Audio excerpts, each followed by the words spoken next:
설교 제목이 이렇습니다. 뭡니까? 사랑을 배웁시다.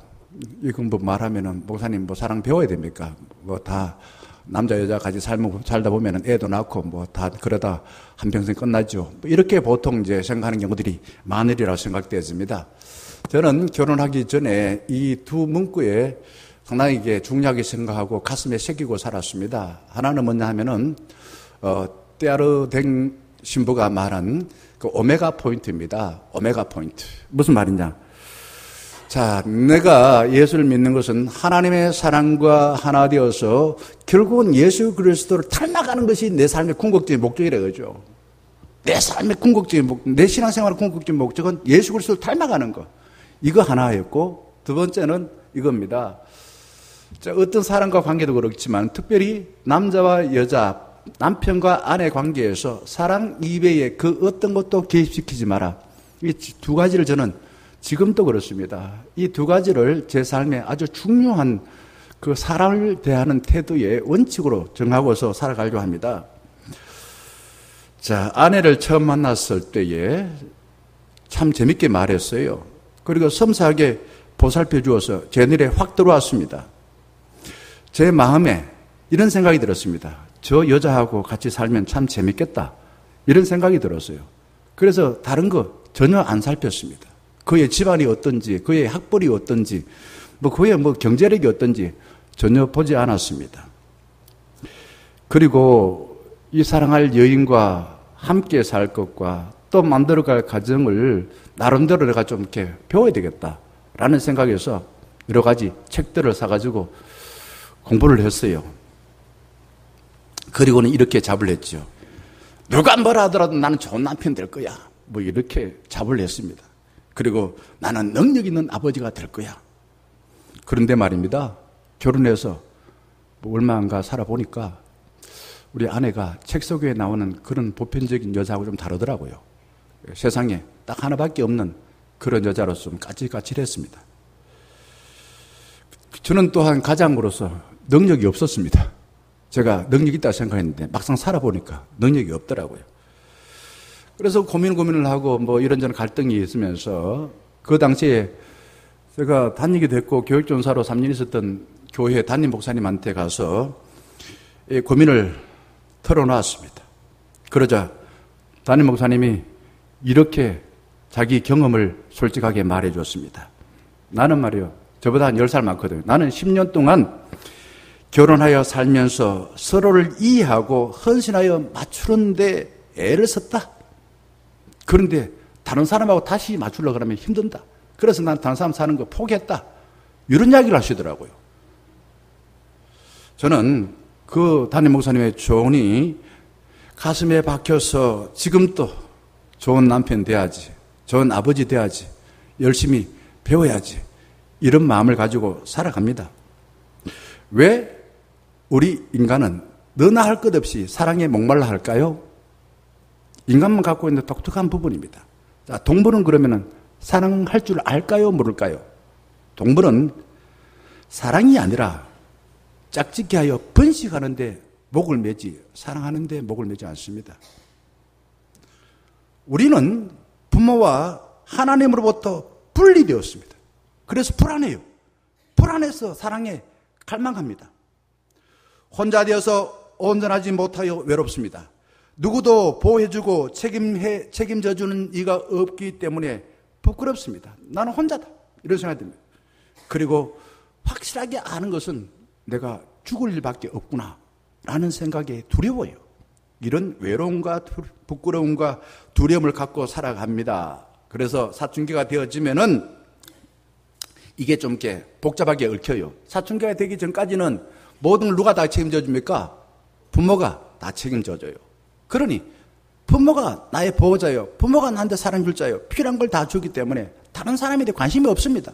그런데 사춘기가 되어지면은 이게 이제 서서히 몸도 자라고 생각도 자라나면서 부모 아닌 다른 친구와 우정을 통해서 하나가 되어 갑니다. 그리고 사춘기가 지나고 청년이 되어지면은 이제 몸도 마음도 부모와 친구로부터 독립하여서 온전히 하나 되고자 하는 대상을 찾고자 하는 것입니다.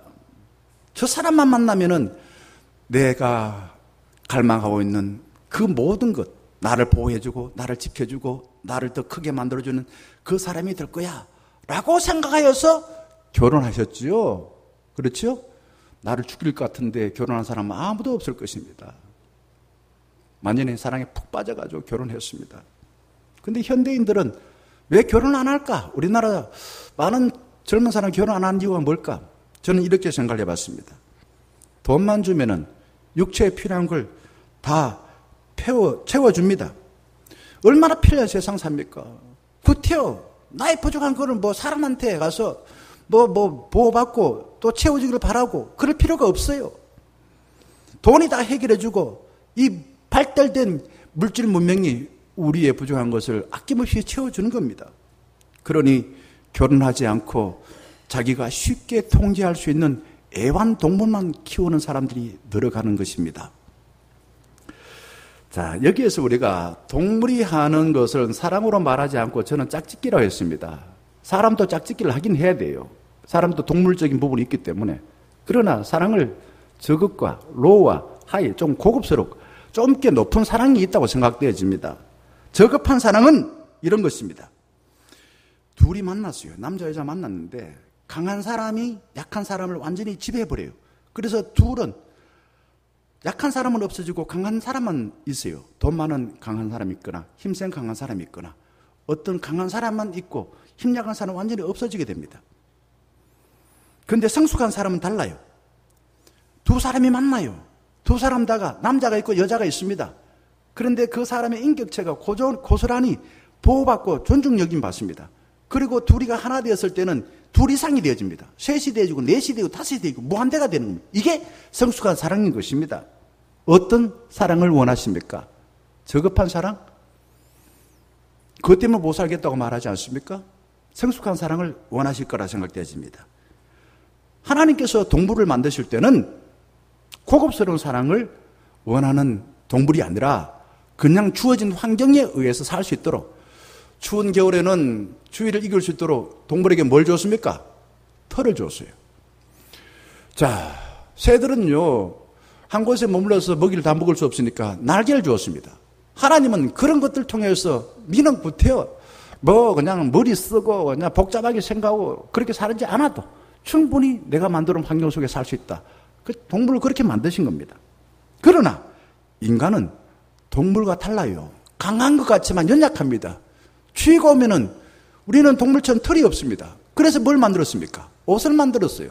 새들처럼 날 수가 없었어요. 그래서 뭘 만들었습니까?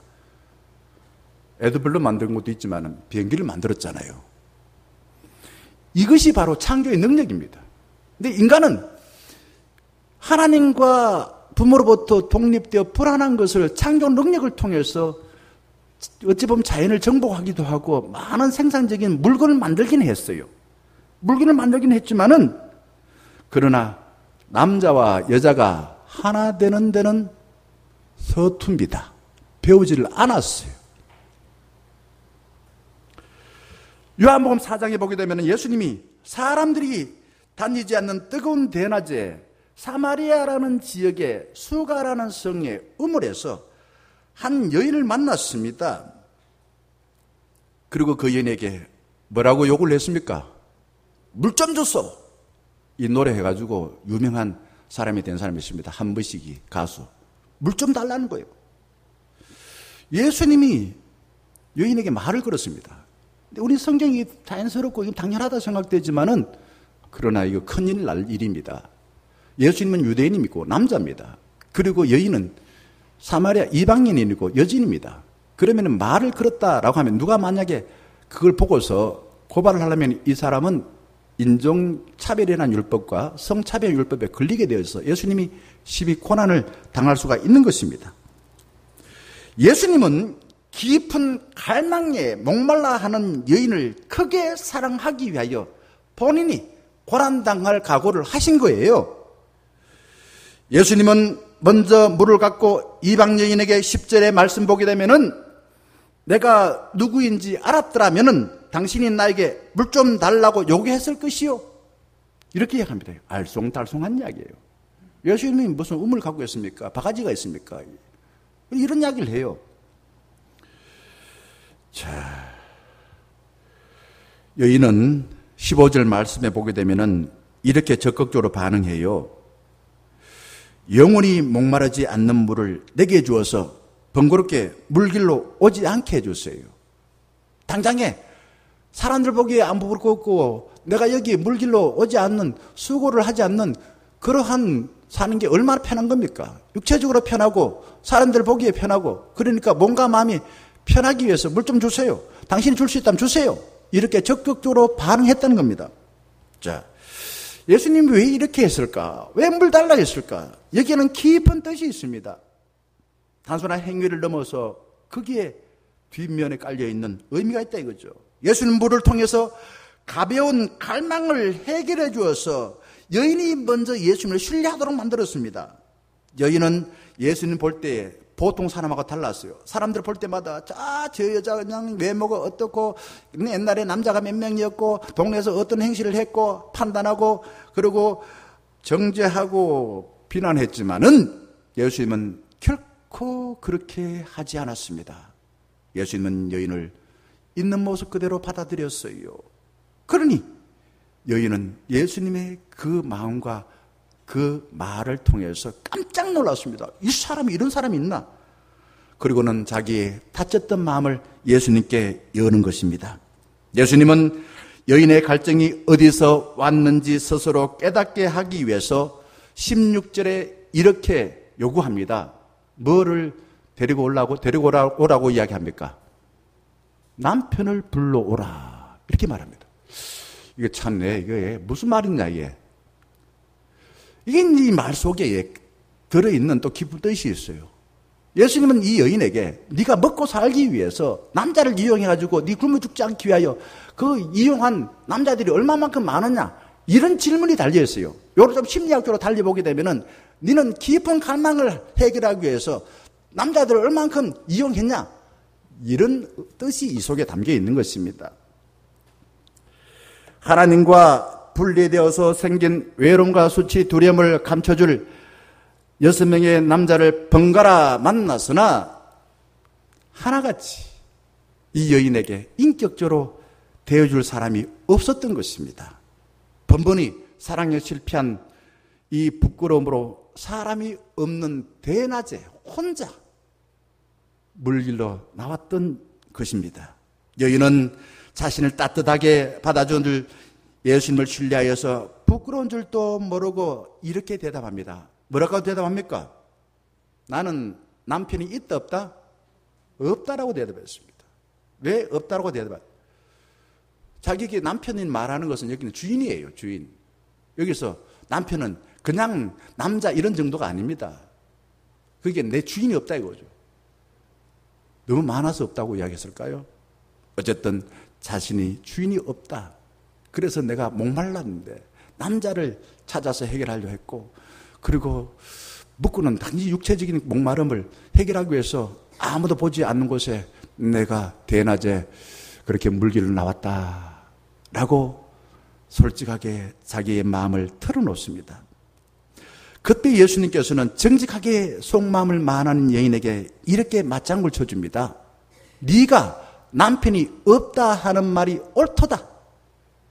옳도다. 이거예요. 자, 여인이 만난 남자가 몇 명이었을까요? 몇 명입니까? 자, 옛날에 5명, 현재 남편 1명, 6명입니다. 자, 저는 상상을 해봤습니다. 그가 만났던 남자들이 주로 어떤 남자일까? 첫 번째 남자, 부자였을 것입니다. 아마 이 여자는 가난해서 굶어 죽지 않기 위해서 부자 남자를 만났는데, 이 부자 남자는 결혼하고 난 뒤부터 돈을 가지고 자기 욕망을 채워줄 여자를 바깥에서 찾으려고 애를 썼을 것입니다. 그래서 도저히 견디다 못해 헤어졌을 것입니다. 자, 이번에는 두 번째 남자를 만났는데 아마 높은 지위에 있는 남자를 만났을 것입니다. 결혼하자마자 이 남자는 자기가 갖고 있는 권력과 힘을 통해서 자기 말을 듣지 않으면 여자에게 몽둥이 찜질을 했을 것입니다. 여인은 도저히 살 수가 없어 또 헤어졌습니다. 세 번째는 이제 세상적으로 봤을 때 유명한 남자를 만나면은 장밋빛 사랑에 빠질 줄 알았습니다. 그런데 막상 살아보니 자기를 숭배해주지 않으면은 이것도 난리쳐. 그래서 도저히 살 수 없어 헤어졌을 것입니다. 이 네 번째는 똑똑한 남자를 만나게 되면은 내 마음을 잘 이해해 줄 줄 알았습니다. 그런데 이 남자는 자기 가지고 있는 지식 가지고 여인의 문제를 들춰냈습니다. 머리가 좋으니 나쁘니 이게 문제니 저게 문제니 그러면서 계속 지적질하고 자기를 그냥 인간 취급을 안 했습니다. 그래서 견디다 못해 또 헤어졌습니다. 이제는 다섯 번째, 잘생긴 남자를 만나면은 자기도 등달아서 아주 멋진 여인을 될 줄 알고서 만났는데, 만나고 보니 이 남자가 만날 첫날 그냥 지 옷만 사입고 지 미모나 지 몸에만 관심을 가지고서 집이 그냥 문드러지는지 어떻게 되는지 기둥뿌리가 썩는지 안 썩는지 생각지도 않고 살다 보니 도저히 살 수 없다 헤어졌습니다.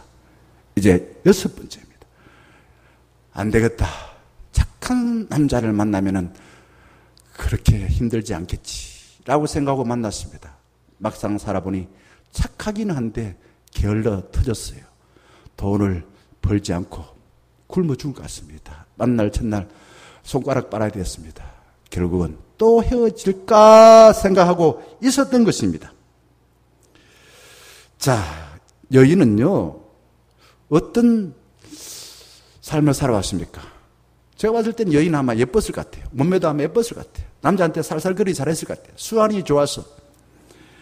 여러 명의 남자와 결혼하는 데는 성공했습니다. 그런데 결혼 생활을 지속적으로 하는데 실패했어요. 지속적인 관계를 갖는데 실패했다 이거죠. 여인은 자기가 사랑하는 사람이 되려고 하기보다도 상대를 이용해서 자기의 필요한 것을 채우고 이용하려고 했던 것입니다. 그래서 관계가 깨어진 거예요. 부부관계는 사랑 이외에 다른 것을 개입시키지 말라고 말하지 않았습니까? 이 여인은 문제가 생겼을 때에 또 상대방 앞에 섰을 때 자신의 부족한 걸 보기보다도 늘 상대방의 문제만 찾아왔습니다. 니는 이것 때문에 문제야, 저것 때문에 문제야. 요걸 두고서 투사적인 사랑이라고 말합니다. 자기의 문제를 상대방에게 던져가지고 상대방의 문제를 찾는, 그래서 니하고 이것 때문에 못 살겠다. 그래서 끊임없이 자기의 구미에 맞는 사람을 찾아갔습니다. 그런 마음을 먹으면 백날 찾아도 못 찾습니다. 당장에는 살아도 1년 살기가 쉽지 않습니다.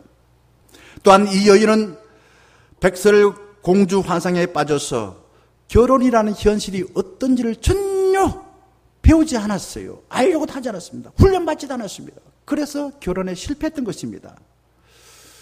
실패한 여인, 그런데 큰 사랑을 가지신 예수를 만나서 그의 실패가 회복되지는 걸 보게 됩니다. 저는 이 말씀을 읽으면서 아, 그렇지, 사람도 그렇구나. 어린애들이 그냥 아장아장 걷다가 넘어지고 몇 번 넘어질까요? 한 3,000번을 넘어진대요. 애들이 넘어지고 난 뒤에 막 땅을 치면서 뭐 돌뿌리 같은 걸리면은 막 발로 차고 이러지 않습니다. 넘어지고 울다가 다시 일어납니다. 3,000번 정도 넘어지다가 일어나고 난 뒤에는 그 다음부터는 잘 안 넘어진대요. 실패를 3,000번 정도 해야만이 제대로 걷는다고 이야기합니다.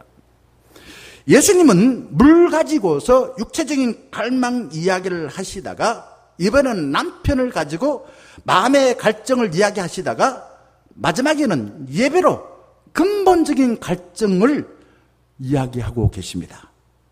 23절과 24절 한번 보겠습니다.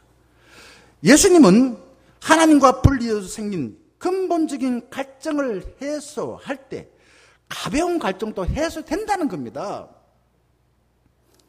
그래서 영과 진리로 예배하라는 겁니다. 이 말이 좀 설명이 필요하지 않겠나요? 이게 이제 결국은 신앙생활이라는 근본적인 것을 찾아요. 문제를 근본으로 찾습니다. 그래서 종교를 이야기할 때 영어로 이게 따져봐 보면은 뿌리가 되는 것입니다. 종교, 뿌리, 마루종자. 그리고 영어로도 이 영어가 결국은 루트, 이게 뿌리가 되는 거예요. 근본적인 갈증, 하나님과의 예배할 때에 이렇게 하게 되면은 영과 진리로 예배하면은 네 마음의 갈증, 그리고 네 목마름의 갈증 다 해결될 거야. 이걸 이야기하고 계신다는 겁니다. 예수님은 여인에게 눈에 보이는 건물에 주눅들거나 남자의 화려한 이력에 유혹받지 말고 22절에 이렇게 말합니다. 이 산에서도 말고 예루살렘에서도 말라. 너희는 알지 못하는 것을 예배하고 우리는 것은 아는 것을 예배하느라. 이 산 저 산 예루살렘, 이게 이제 눈에 보이는 것, 건물이나 사람을 볼 때 외모로 보는 것, 이겁니다.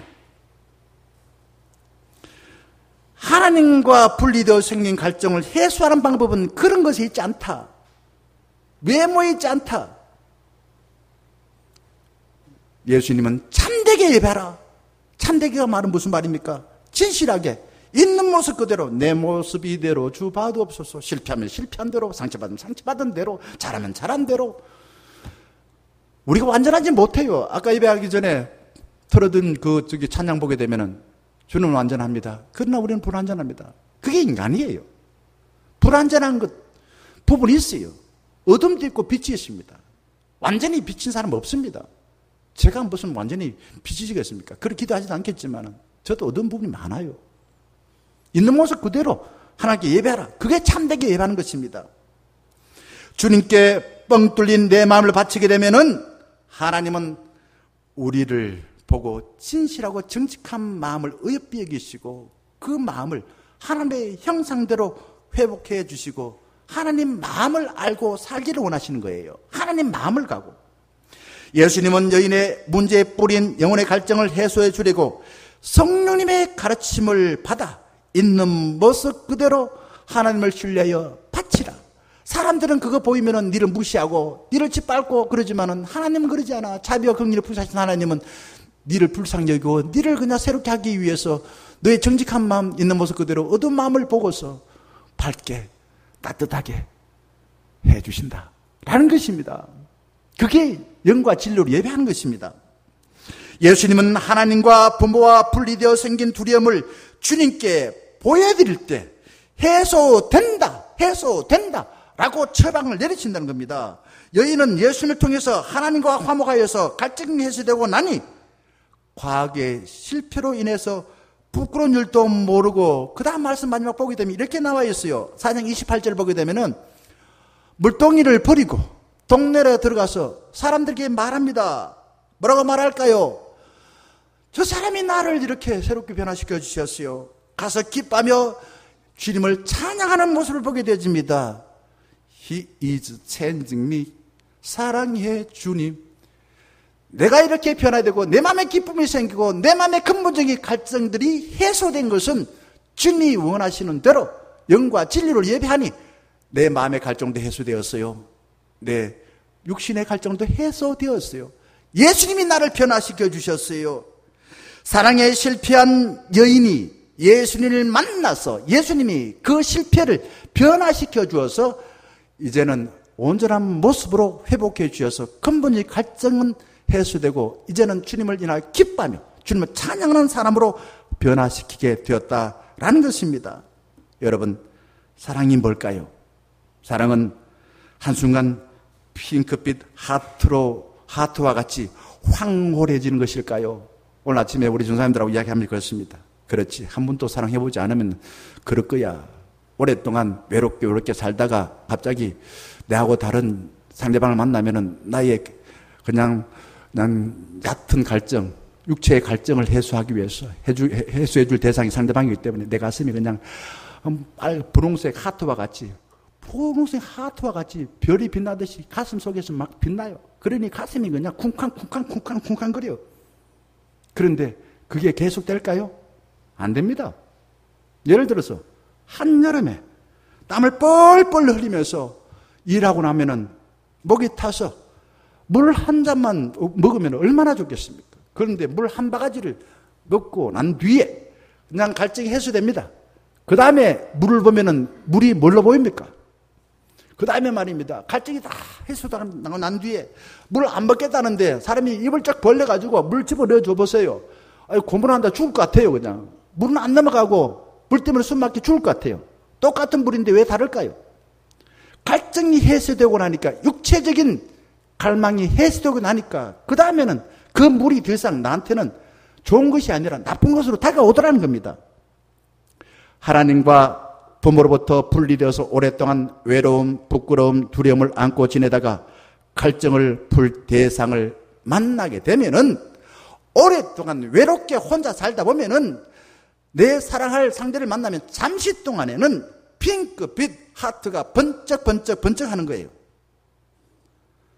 가슴 설레기만 기대를 하고 살면은 사마리아 우물가에서 만난 여인처럼 사랑에 실패합니다.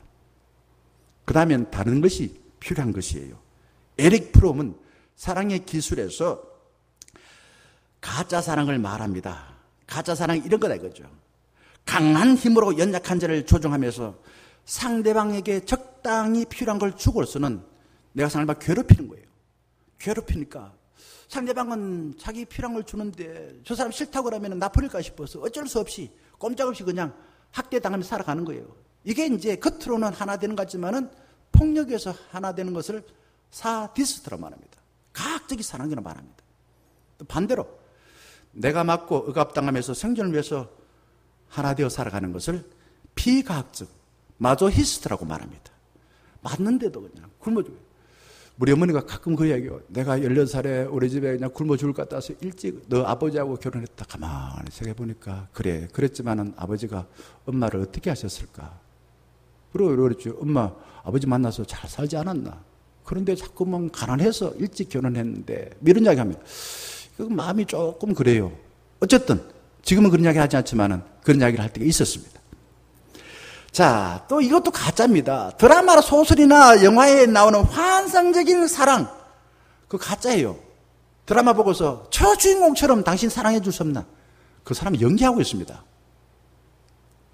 나의 잘못을 성찰하여 사랑할 사람이 되려고 하지 않고 내가 원하는 대로 상대방을 바꾸려 하는 것은 가짜 사랑입니다.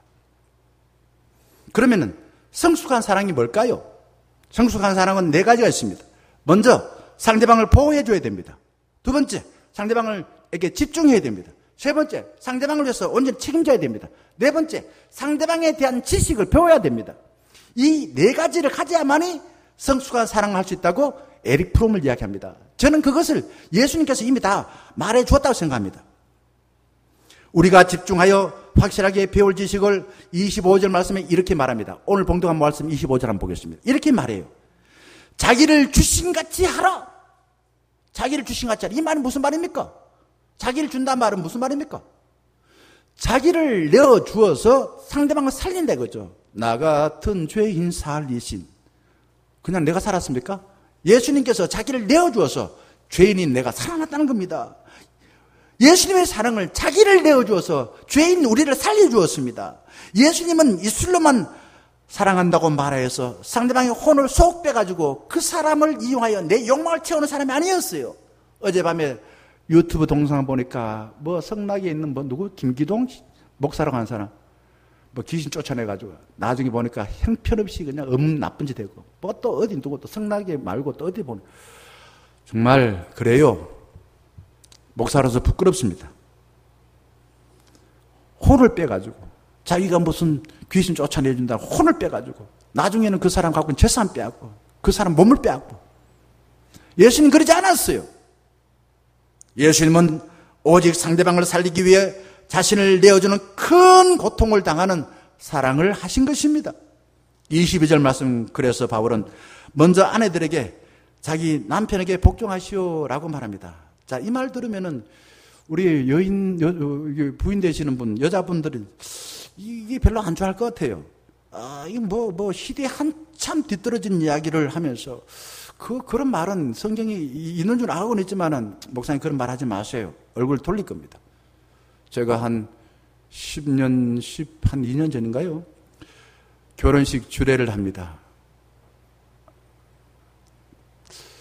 그의 아버지는 장로이고 그의 어머니는 권사님인데 권사님이 저한테 와서 이렇게 말합니다. 목사님, 우리 딸은 내가 아내 누구누구로서 내 남편에게 순종한다 이런 선서 못합니다. 이런 이야기 하더라고. 제가 그래서 참 난감했습니다. 자, 그 말을 듣고서 억지로 주례를 했습니다. 주례하고 싶지 않았습니다. 그런데 결혼한 그 딸이 몇 달 가지 못해서 자기 부모님 집에 와 있더라고요. 자, 복종이라는 말은요, 우리 이 세상으로 보게 되면은 이게 위 사람과 아래 사람이 위 사람 높이는 것처럼 들릴 수 있습니다. 그런데 사실은 이 성경적인 의미는 그런 어떤 계급을 이야기하는 게 아니에요. 남편과 아내의 관계를 말하는 것이지 누가 더 높냐 계급을 따지는 게 아니다는 겁니다. 2000년 전에 남녀 간의 문화를 현재적인 관점에서 사실 받아들이기 어렵습니다. 근데 복종은 여러 많은 사람들 가운데에 내가 사랑할 사람은 한 사람 저 사람이다 이거죠. 저 사람. 그게 나는 복종이라 생각해요. 그래서 그 사람에게만 집중하여서 사랑한다라는 거예요. 그래서 내가 뭐 보니까 이 사람 살아보니까 좀 마음에 안 들어. 내가 원하는 대로 안 해줘. 또 다른 사람 사는 게 이건 복종하는 게 아니죠. 한 사람에게만 집중하여서 그 사람에게 사랑하겠다는 겁니다. 바울은 예수님의 사랑을 보편적인 가치의 기준을 세우고서는 구체적인 남녀관계, 부부관계에다가 적용하고 계십니다. 그래서 그 다음 말씀 22절 보기도 이렇게 말하고 있어요. 누구한테 하듯이 사랑하라고요? 아내여 남편에게 죽게 하듯 하라. 23절 교회가 그리스도에게 하듯 하라 라고 요구하고 있습니다. 24절에는 교회가 그리스도에게 하듯 하라. 그리고 남편에게 집중하고 책임을 지고 종령하라는 것을 말하고 있습니다. 그런데 이게 아내에게만 요구하고 끝나는 게 아닙니다. 우리 지난주에 본문 말씀 마지막 부분 21절에 이렇게 이야기했어요. 피차 복종하라고 말했어요. 피차. 성경의 모든 윤리는 아내 혼자만 그렇게 복종하는 게 아니에요.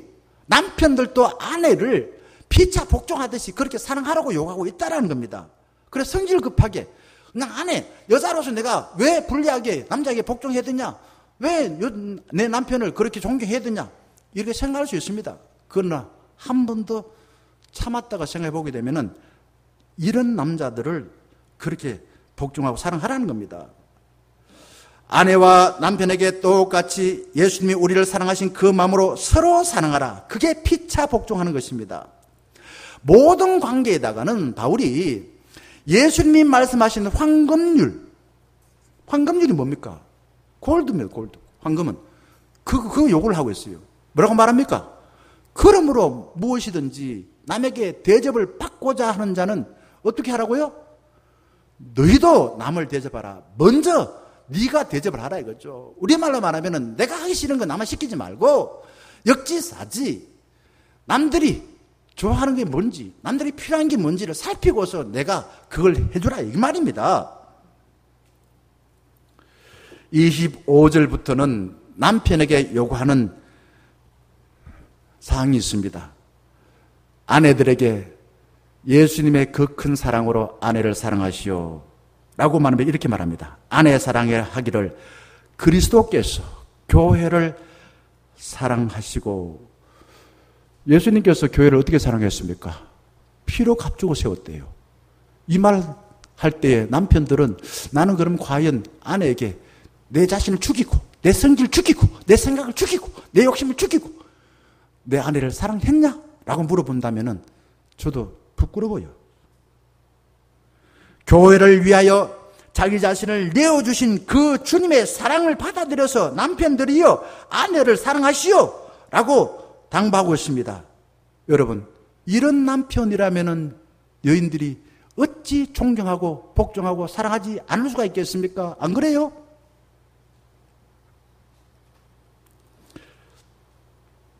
(29절) 말씀 봅시다. 29절 보게 되면은 또한 남편들에게는 아내들 이렇게 하래요. 이렇게 합니다. 자기 육체를 미워하지 않고 오직 양육하여 보호하기를. 이게 자기 육체가 누굽니까? 자기 아내를 두고서 자기 육체로 이야기합니다. 아내가 자기 몸이라 이거죠. 그러니 그를 미워하지 말고 그에게 양육하고 보호하라 이거죠. 양육이라는 것은 필요한 걸 줘라 이거죠. 그가 더 큰 사랑을 할 수 있도록 내가 먼저 사랑하라는 그런 뜻인 것입니다. 예수님은 교회에게 일용할 양식 또한 하늘을 사는 기쁨, 평화, 사랑 인내를 주셨습니다.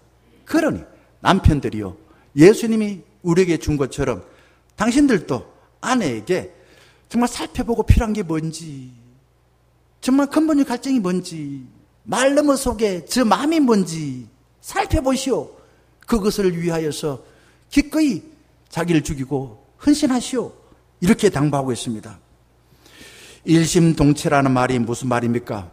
아내가 아플 때 나 몰라라, 병원에 있으니까 나는 놀러 가야지. 그게 일심동체입니까? 아내가 아프면 나도 마음이 아파요. 그게 일심동체입니다. 아내가 배고프면 나도 배가 고픈 게 일심동체입니다.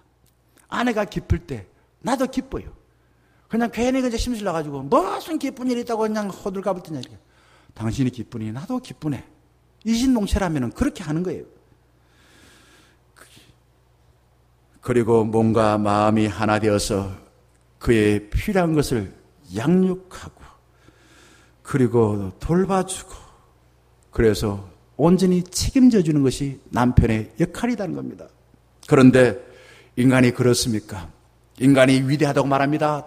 우주를 탐험하고 있습니다. 달 날아간다고 막 인공위성을 막 쏴 올려요. 바다를 항해합니다. 그러나 정작 나 자신을 성찰하지 않습니다. 옆에 있는 사람들의 마음을 알려고 하지 않습니다. 이건 옛날이나 지금이나 똑같아요. 현대인들이 뭐 대학을 나고 대학원 나 박사고 뭐 아무리 똑똑하고 머리 좋아도 잘 못해요. 자연을 보고 감탄하지만은 정작 등잔 밑이 어둡다고 함께 사는 내 옆에 있는 남편, 아내의 마음에는 잘 몰라요. 관심이 없어요. 바울은 예수 그리스도의 사랑 안에서 거듭나서 당시 문화와 다른 거룩한 문화를 만드시오 라고 당부하고 있습니다. 예수님은 모든 차별의 문화를 깨트려서 당시 힘을 가진 사람에게 미움을 받았습니다. 고난당했습니다. 십자가에 못 박혔습니다. 예수님은 인간이 만들어 놓은 차별의식을 넘어뜨려서 사랑하지 못할 사람이 없었습니다.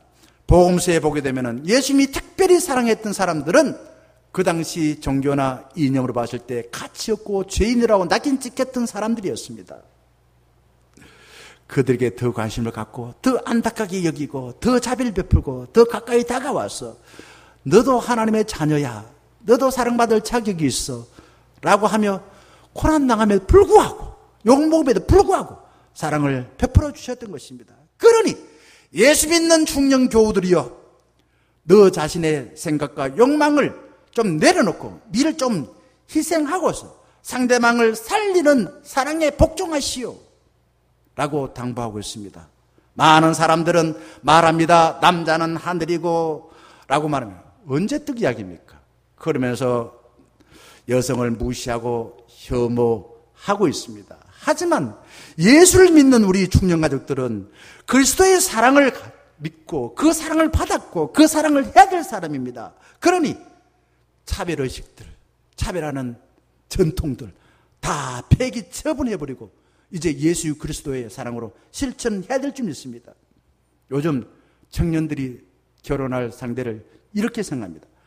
옛날에는 저희 부모 세대는 안 굶기 위해서 사랑이 뭔지 몰라. 그냥 안 굶겨 주면 돼. 안 때리면 돼. 그런데 결혼해보니까 그냥 남자라고 해서 말이야. 막 뭐만 짓 다 해도 그냥 갈 데 없어. 그냥 살아 그냥. 근데 요즘 젊은 사람은 그렇게 생각 안 합니다. 결혼하는데 학벌 안 볼 수는 없지만 그것보다 더 중요한 게 있습니다. 직업, 그것보다 더 중요한 게 있습니다. 뭘까요? 자기 인생을 잘 사는 사람, 그리고 내 마음을 이해해 줄 사람, 그런 사람이면 오케이 이렇게 생각합니다. 요즘 그런 사람을 찾고 있어요.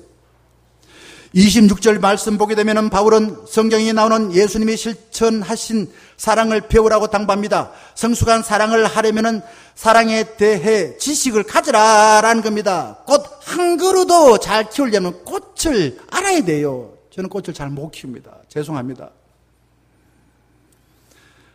꽃 성질을 알고서 물도 주고 기름도 주고 그늘에 갖다 주고 갖다 놓고 해야 거기에서 풍성한 꽃이 피지요. 저는 집에 뭐 개가 있고 뭐 있습니다만은 먹주로 뭐 맡겨졌는데 개하고 고양이는 속성이 달라요. 키우는 방식이 달라요. 똑같이 그냥 내 하고 싶은 대로 해서는 안 됩니다. 개에 대해서 알아야 돼요. 고양이에 대해서 알아야 됩니다. 자, 물건이나 식물이나 동물도 그러한데 그와 다른 인간을 사랑하려면은 성경을 통해서 배워야 된다 이거죠. 예수 사랑하심을 성경에서 배웠네. 우리들은 약하나 예수 권세 많도다. 뭘 통해서 배우라고요?